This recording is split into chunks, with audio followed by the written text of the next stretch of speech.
ಚಿದಂಬರೇಶ್ವರ ಜನ್ಮೋತ್ಸವದ ಕುರಿತು ಆಖ್ಯಾನ. ಚಿದಂಬರ ಮಹಾಸ್ವಾಮಿ ಸಾಕ್ಷಾತ್ ನಟರಾಜನಾದಂತಹ ಚಿದಂಬರೇಶ್ವರನ ಪೂರ್ಣಾವತಾರ. ಇಲ್ಲಿ ಈ ಚಿದಂಬರ ಮಹಾಸ್ವಾಮಿ ಅಥವಾ ಚಿದಂಬರ ತತ್ವ ನಾಮ ರೂಪದಿಂದ ಆವಿರ್ಭವಿಸಿದೆ. ಇವತ್ತಿನ ಈ ಕೀರ್ತನ ಪೂರ್ವ ಪೀಠಿಕೆಯಲ್ಲಿ ಚಿದಂಬರ ನಾಮ ಮಹಾತ್ಮ್ಯ, ಚಿದಂಬರ ನಾಮದ ಮಹತ್ವ ಏನು ಅನ್ನುವಂತಹ ಒಂದು ಲಘು ಚಿಂತನೆಯನ್ನು ಮಾಡೋಣ. ಸಂತ ರಾಜಾರಾಮ ಮಹಾರಾಜರು ಚಿದಂಬರ ಸ್ವಾಮಿಯ ಅಂತರಂಗದ ಭಕ್ತರು. ಅವರು ಹೇಳಿರುವಂತೆ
ಇದನ್ನು ಸಮರ್ಥಿಸಲು ವೇದವ್ಯಾಸರು 18 ಪುರಾಣಗಳನ್ನು ರಚಿಸಿದರು.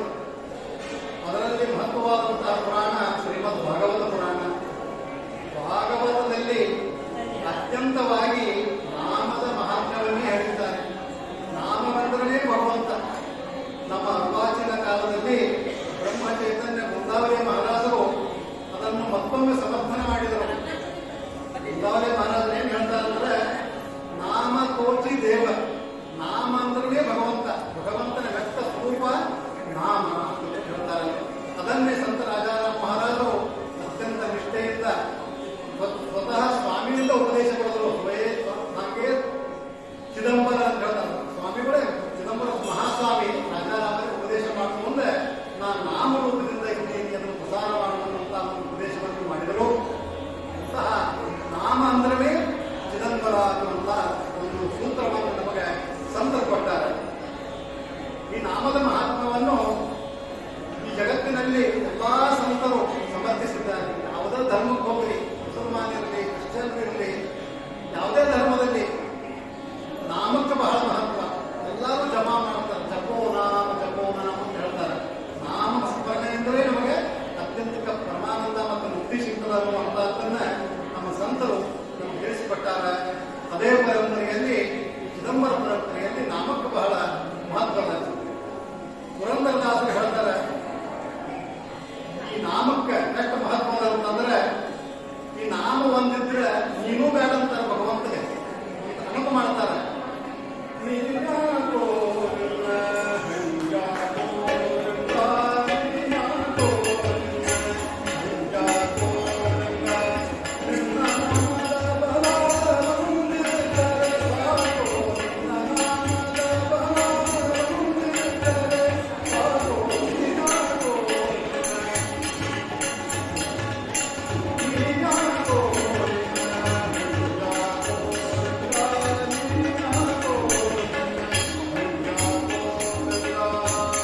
ಈ ನಾಮ ಚಿದಂಬರ ನಾಮದ ಅರ್ಥ ಏನು ಅನ್ನುವಂತ ಒಂದು ಲಘು ಚಿಂತನೆ ಬಹಳ ಅವಶ್ಯಕತೆ. ಚಿದಂಬರ ಅಂದರೆ ಚಿತ್ ಅಧಿಕ ಅಂಬರ. ಅಂಬರ ಅಂದ್ರೆ ಆವರಣ. ಈ ಆವರಣ ಯಾವ ಪ್ರಕಾರದ್ದು ಅನ್ನುವಂಥದ್ದು ನಮ್ಮ ಯೋಗಶಾಸ್ತ್ರದಲ್ಲಿ ಅಥವಾ ಭಕ್ತಿಶಾಸ್ತ್ರದಲ್ಲಿ ನೋಡಿದಾಗ ನಮ್ಮ ದೇಹದಲ್ಲಿ 4 ತತ್ವಗಳಿವೆ. ಮನಸ್ಸು, ಬುದ್ಧಿ, ಚಿತ್ ಮತ್ತು ಅಹಂಕಾರ. ನಮ್ಮೆಲ್ಲರ ಅನುಭವಕ್ಕೆ ಬರುವಂತವರು ಮನಸ್ಸು ಸ್ಥೂಲ ರೂಪದಲ್ಲಿ, ನಾವೆಲ್ಲರ ಮನಸ್ಸನ್ನು ಕೂರ್ತದೆ ಸ್ಥೂಲ ರೂಪದಲ್ಲಿ. ಆ ಮನಸ್ಸಿನ ಹಿಂದೆ ಬುದ್ಧಿ ಕೆಲಸ ಮಾಡ್ತಿರ್ತದೆ. ಅದು ಒಂದು ಸ್ವಲ್ಪ ಸೂಕ್ಷ್ಮ ರೂಪದಾಗಿರ್ತದೆ. ಬುದ್ಧಿ ಅರಿವು ನಮಗೆ ಆಗ್ತಿರುವುದಿಲ್ಲ. ನಾವು ಬುದ್ಧಿಯನ್ನು ಯಾವಾಗ ಬಳಸ್ತಿರ್ತೀವಿ. ಸಾಮಾನ್ಯವಾಗಿ ಮನಸ್ಸನ್ನು ಬಳಸ್ತಿರ್ತೀವಿ. ಮನಸ್ಸು ಸ್ಥೂಲ, ಅದಕ್ಕಿಂತ ಸೂಕ್ಷ್ಮವಾದದ್ದು ಬುದ್ಧಿ. ಬುದ್ಧಿಯ ಹಿಂದೆ ಪ್ರಚೋದನೆಯನ್ನು ನೀಡುತ್ತಂತ ಇರುವುದು ಚಿತ್. ಬುದ್ಧಿಗಿಂತ ಸೂಕ್ಷ್ಮವಾದದ್ದು ಚಿತ್. ಆ ಚಿತ್ತಿನ ಹಿಂದೆ ಒಂದು ಚೈತನ್ಯ ಅದ. ಅದಕ್ಕೆ ನಾವು ಅಹಂಕಾರ ಅಂತೀವಿ. ಅಹಂಕಾರ ಅಂದ್ರೆ ದುರಹಂಕಾರ ಅಲ್ಲ. ಭಗವಂತ ಅಹಂ ಬ್ರಹ್ಮಾಸ್ಮಿ ತತ್ವಮಸಿ ಅಂತಾನೆ. ಅಹಂ ಬ್ರಹ್ಮಾಸ್ಮಿ ತತ್ವಮಸಿ ಅನ್ನುವಂತ ವಾಕ್ಯ ಭಗವಂತನ ಮುಖದಿಂದ ಅಷ್ಟೇ ಬರುವಂತದ್ದು. ನಾವನ್ನು ವಾಕ್ಯ ಅಲ್ಲ, ಒಂದು ಮಹಾವಾಕ್ಯ ಅಂತಾರೆ. ಅದನ್ನು ಸ್ಮರಣ ಮಾಡುವವನು ಭಗವಂತನು ಅಷ್ಟೇ. ಏನಂತಿರ್ತಾನಂತಂದ್ರೆ ಅಹಂ ಬ್ರಹ್ಮಾಸ್ಮಿ, ನಾನೇ ಚೈತನ್ಯ ರೂಪದಲ್ಲಿದ್ದೇನೆ, ನನ್ನ ಬಲದಿಂದಲೇ ಎಲ್ಲ ಸಮಸ್ತ ಸಂಸಾರ ನಡಿಲಿಕ್ಕತ್ತದ ಅನ್ನುವಂತಹ ಒಂದು ಅಹಂಕಾರ ಚೈತನ್ಯ ರೂಪೇನದನೋ ಅದಕ್ಕಿಂತ ಮೊದಲಿಂದು ಚಿತ್. ಅದರ ಅರ್ಥ ಚಿತ್ತು ಅಹಂಕಾರದಿಂದ ಆವರಿಸಲ್ಪಟ್ಟಿದೆ. ನಮ್ಮಲ್ಲೇನು ಚಿತ್ ಅನ್ನುವಂತ ಒಂದು ಶಕ್ತಿ ಅದ, ಅದನ್ನು ಪೂರ್ಣ ಆವರಣ ಮಾಡಿದಂತಹ ಶಕ್ತಿ ಚೈತನ್ಯ, ಅದು ಅಹಂಕಾರ. ಅದೇ ಚಿದಂಬರ. ಚಿತ್ತಿಗೆ ಯಾವುದು ಅಂಬರವಾಗಿದೆಯೋ ಅದೇ ಚಿದಂಬರ ಅನ್ನುವಂತಹ ಒಂದು ದಿವ್ಯ ನಾಮ. ಈ ಚಿದಂಬರ ನಾಮ ಅತ್ಯಂತ ಆಹ್ಲಾದದಾಯಕವಾದ ನಾಮ. ನಾವು ಬರೇ ಚಿದಂಬರ ಬರೆಯಾಗ ತಗೊಂಡ್ರು ಎಷ್ಟೋ ಆನಂದ ಆಗ್ತದೆ ಅಂತ ದಿವ್ಯ ನಾಮ ಅದು. ಅಂತಹ ದಿವ್ಯ ನಾಮವನ್ನು ಹೊತ್ತು ಭಗವಂತ ಆವಿರ್ಭವಿಸ್ತಾನೆ. ಈ ನಾಮದ ಮಹತ್ವವನ್ನು ಶಂಕರಾಚಾರ್ಯರು ಕೂಡ, ಅದ್ವೈತ ಶಾಸ್ತ್ರ ಪ್ರತಿಪಾದಕರು ಆದಂತಹ ಶಂಕರಾಚಾರ್ಯರು ಕೂಡ ಎಷ್ಟೋ ಜ್ಞಾನೋಪದೇಶವನ್ನು ಮಾಡಿ ಕೊನೆಗೆ ಇದೆಲ್ಲದರಲ್ಲೂ ಯಾರು ಸಾರಭೂತವಾದ ಉಪಾಯ ಅಂತ ಹೇಳ್ತಾರೆ. ಭಜ ಗೋವಿಂದಂ ಭಜ ಗೋವಿಂದಂ ಭಜ ಗೋವಿಂದಂ ಮೂಢಮತೆ ಗೇಯಂ ಗೀತಾ ನಾಮ ಸಹಸ್ರಂ. ನಿನಗೆ ಹಾಡಬೇಕನಿಸ್ತಂತಂದ್ರೆ ಏನು ಮಾಡಬೇಕು? ಸಹಸ್ರನಾಮವನ್ನು ಹಾಡು. ಯಾವ್ದಾದ್ರು ಒಂದು ನಾಮ ಸಹಸ್ರ ಭಗವಂತನಿಗೆ ಅನಂತ ನಾಮಗಳು ಅದರೊಳಗೆ ನಿನಗೆ ಯಾವ ಸೇರ್ತದೋ ಆ ನಾಮವನ್ನು ಭಕ್ತಿಪೂರ್ವಕವಾಗಿ ನೀವು ಹಾಡು ಅಂತ ಉಪದೇಶ ಮಾಡ್ಯಾರ. ಗೇಯಂ ಗೀತಾ ನಾಮ ಸಹಸ್ರಂ ಧ್ಯೇಯಂ ಶ್ರೀಪತಿ ರೂಪ ಭಜಸ್ರಂ. ನಿನಗೆ ಧ್ಯಾನ ಮಾಡಬೇಕನಿಸ್ತಂತಂದ್ರೆ ಭಗವಂತನ ದಿವ್ಯ ರೂಪವನ್ನು ಧ್ಯಾನಿಸುವ ಉಪದೇಶ ಮಾಡ್ತಾರೆ. ನೇಯಂ ಸಜ್ಜನ ಸಂಗೇ ಚಿತ್ತಂ. ನಮ್ಮ ಚಿತ್ತ ಬಹಳ ಚಂಚಲ ಇರ್ತದೆ. ಅದಕ್ಕೆ ಯಾವ್ದಾರ ಒಂದು ಸಂಗತಿ ಬೇಕಾಗ್ತದೆ, ಒಂದು ಒಂಟಿ ತಯಾರುವುದಿಲ್ಲ. ಅದು ಎಲ್ಲರೇ ಯಾವ್ದಾರ ಕೂಡಿಸ್ಬೇಕನ್ಸಿದ್ರೆ ಸಜ್ಜನರ ಜೊತೆ ಕೂಡಿಸುವಂತ ಉಪದೇಶ ಮಾಡ್ತಾರೆ ಶಂಕರಾಚಾರ್ಯರು. ನೇಯಂ ಸಜ್ಜನ ಸಂಗೇ ಚಿತ್ತಂ. ನಿನಗೆ ಕೊಡಬೇಕನಿಸ್ತು ಅಂತಂದ್ರೆ ಯಾರಿಗೆ ಏನು ಕೊಡಬೇಕಂತಂದ್ರೆ ದೀನರಿಗೆ, ದೀನ ದಲಿತರಿಗೆ ನೀನು ಸಹಾಯ ಮಾಡು. ದೇಯಂ ದೀನ ಜನಾಯ ಚ ವಿತ್ತಂ. ದೇಯಂ ದೀನ ಜನಾಯ ಚ ವಿತ್ತಂ ಅಂತ ಹೇಳಿ ಕೊನೆಗೆ ಮತ್ತೆ 3 ಸತ ಎಚ್ಚರಿಸ್ತಾರೆ. ಭಜ ಗೋವಿಂದಂ ಭಜ ಗೋವಿಂದಂ ಭಜ ಗೋವಿಂದಂ ಮೂಢಮತೆ ಅಂತ ಹೇಳ್ತಾರೆ. ಇಂತಹ ಈ ಪೂರ್ವ ಪೀಠಿಕೆಯಲ್ಲಿ ಈ ನಾಮದ ಮಹಾತ್ಮ ನಾವು ತಿಳ್ಕೊಂಡು ಈ ದಿವ್ಯವಾದ ಚಿದಂಬರ ನಾಮ ಅದರ ಮಹತ್ವವನ್ನು ನಾವು ತಿಳ್ಕೊಂಡಿವು. ಆ ನಾಮದ ಅವ್ಯಕ್ತವಾದಂತಹ ಭಗವಂತ ನಾಮ ರೂಪದಲ್ಲಿ ವ್ಯಕ್ತ ಆಗ್ಯಾನ. ಅದೇ ಚಿದಂಬರ ಅವತಾರ. ಅದನ್ನು ನಮ್ಮ ಉತ್ತರ ಭಾಗದಲ್ಲಿ ನೋಡೋಣಂತ. ಓದಂಬರ ನಿವಾಸಿ ಭಕ್ತ ವಿಮಾನ ಸದ್ಗುರು ಶ್ರೀ ಚಿದಂಬರೇಶ್ವರ ಮಹಾರಾಜ್ ಜಯ. ರಾಜಾರಾಮ್ ಮಹಾರಾಜ ಕಿ ಜಯ. ನಮಃ ಪಾರ್ವತಿ ಪತಗೆ ಹರ ಹರ ಮಹಾದೇವ. ಅವಧೂತ ಚಿಂತನ ಶ್ರೀ ಗುರುದೇವ ದತ್ತ ಲಕ್ಷ್ಮೀ ರಮಣ ಗೋವಿಂದ ಗೋವಿಂದ ಪಂಡರಿನಾಥ ಮಹಾರಾಜ ಕಿ ಜಯ.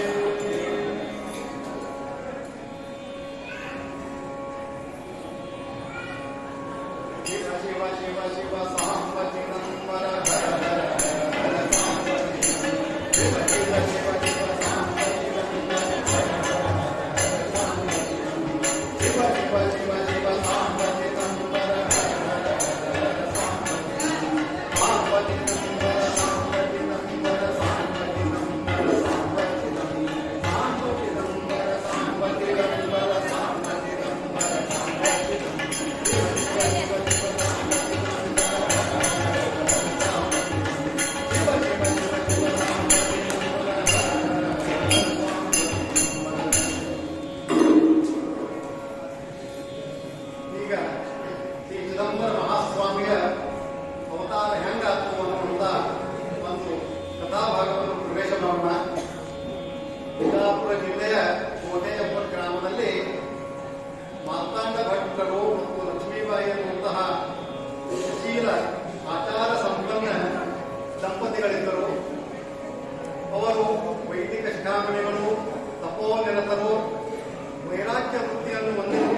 ಲಕ್ಷ್ಮೀಬಾಯಿ ಅವರಿಗೆ ಒಂದು ಪುತ್ರ ಸಂತಾನವಾಯಿತು.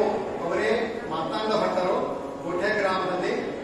ಈ ಮಾರ್ತಾಂಡ ಭಟ್ಟರೇ ಚಿದಂಬರ ಸ್ವಾಮಿಯವರ ತಂದೆಯವರು.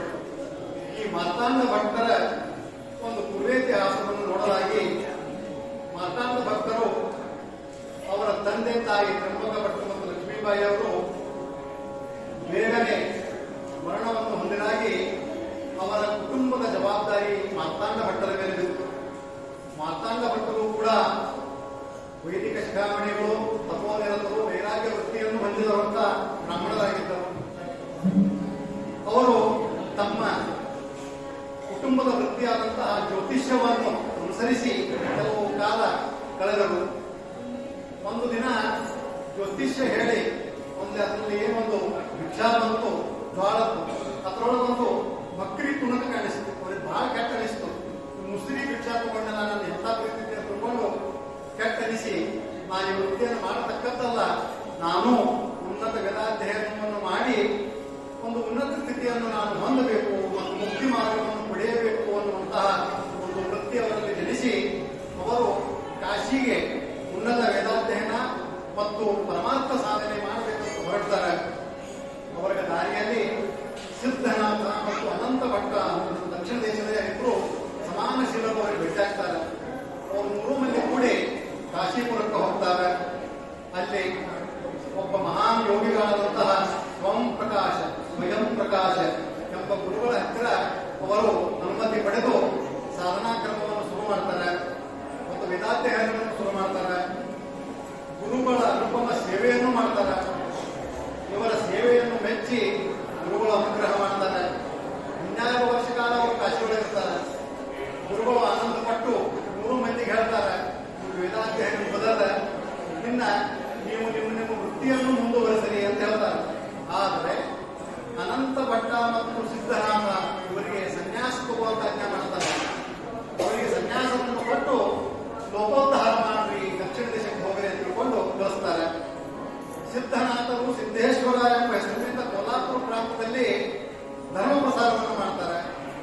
ಅನಂತ ಭಟ್ಟರು ಕೃಷ್ಣೇಂದ್ರ ಸ್ವಾಮಿ ಅಂತ ತಿಳ್ಕೊಂಡು ಹೊಳೆ ಹುಬ್ಬಳ್ಳಿಯಲ್ಲಿ ನೆಲೆಸಿ ಅನೇಕ ಜನರಿಗೆ ಉಪದೇಶ ಮಾಡಿ ಲೋಕೋದ್ಧಾರ ಮಾಡಿದರು.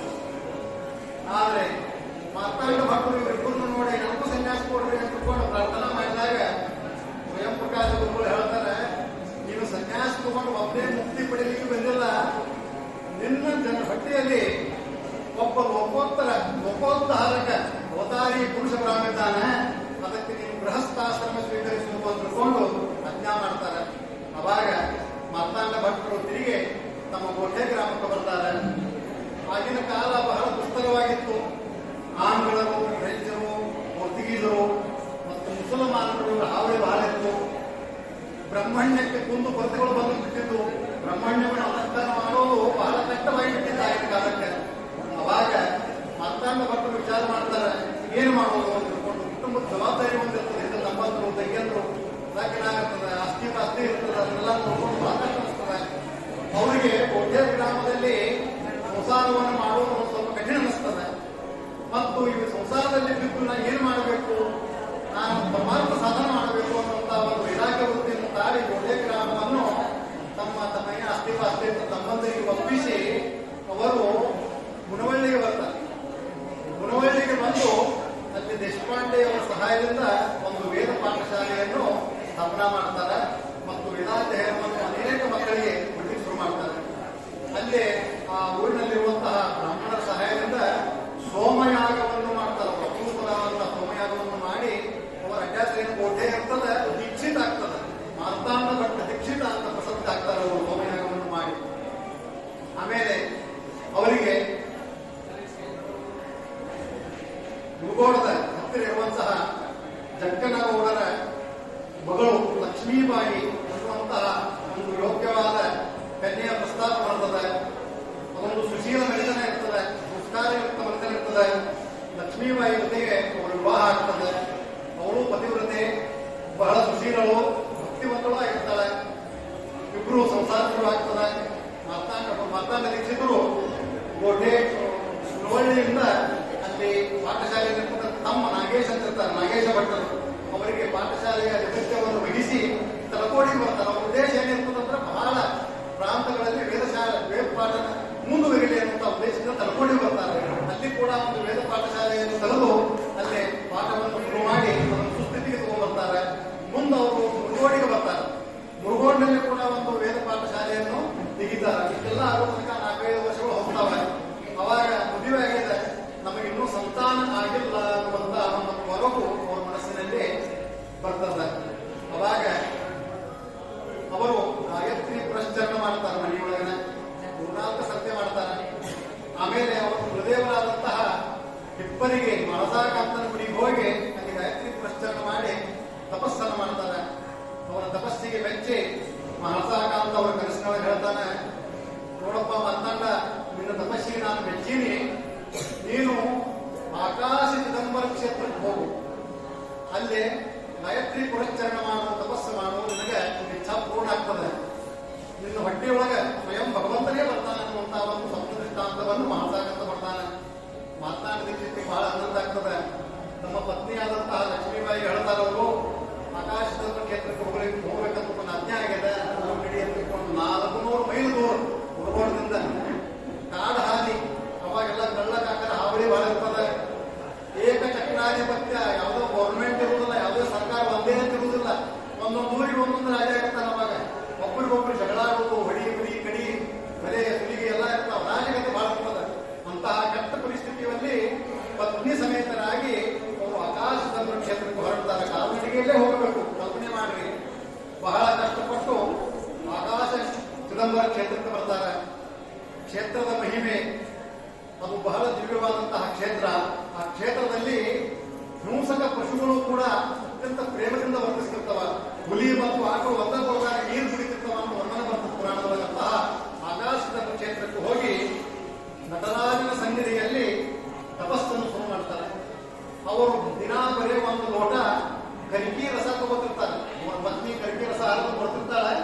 ಅದೊಂದು ಲೋಟ ಕರಿಕಿ ರಸ, ಹತ್ರವಾಗಿ 1/2 ಲೋಟ ಲಕ್ಷ್ಮೀಬಾಯಿ ಕೊಡ್ತಿರ್ತಾರೆ, 1/2 ಲೋಟ ತಾವು ತಗೋತಿರ್ತಾರೆ. ಉಳಿದು ಏನು ಅನ್ನ ಸೇವನೆ ಏನೂ ಇಲ್ಲ, ಬರೇ ಜಪ, ಚಿದಂಬರ ಜಪ, ಪ್ರಾರ್ಥನೆ, ನಿತ್ಯಾನುಷ್ಠಾನಗಳನ್ನು ಮಾಡ್ಕೋತ ಕಾಲಕ್ಷೇಪ ಮಾಡ್ತಾರೆ. 6 ತಿಂಗಳಿರ್ತಾರೆ ಅಲ್ಲಿ.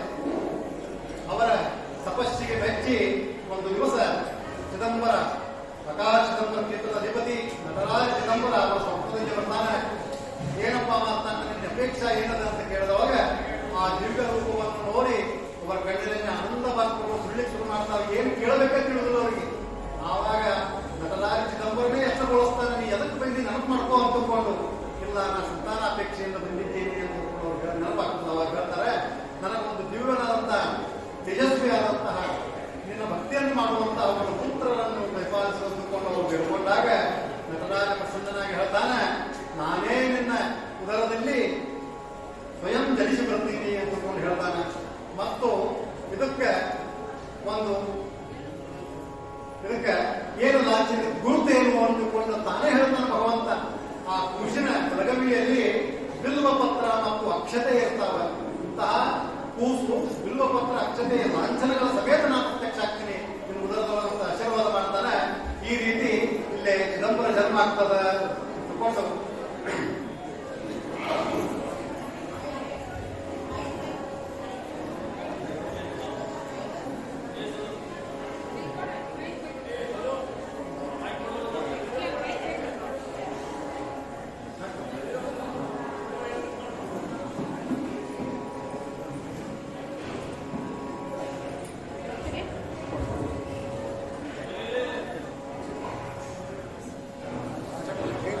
ಅತುಲ ತೇಜಸ್ವಿಯಾದಂತಹ ನಟರಾಜ ಚಿದಂಬರ ಸ್ವಯಂ ಅವತಾರ ಮಾಡ್ತಾನೆ.